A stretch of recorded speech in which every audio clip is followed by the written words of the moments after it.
সুষ্ঠু নির্বাচন করা ছাড়া কমিশনের আর কোনো বিকল্প নেই বলে মনে করেন নির্বাচন কমিশনার অবসরপ্রাপ্ত ব্রিগেডিয়ার জেনারেল আবুল ফজল মোহাম্মদ সানাউল্লাহ।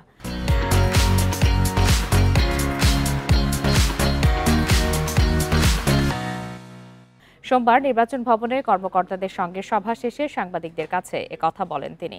বেলা 11:30টায় আগারগাঁও ইসি সচিবালয়ের সম্মেলন কক্ষে কর্মকর্তাদের সঙ্গে পরিচিতি ও মত বিনিময় সভা করে নতুন নির্বাচন কমিশন।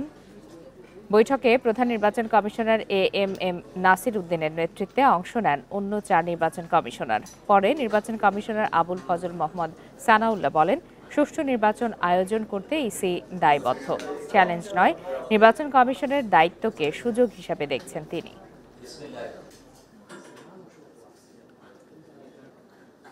আমরা এটাকে অপরচুনিটি ভাবছি এই জন্য, জাতি একটা ক্রান্তি লগ্নে এসে দাঁড়িয়েছে যেখানে আমাদের আর কোনো বিকল্প নেই একটা ভালো নির্বাচন করা ছাড়া।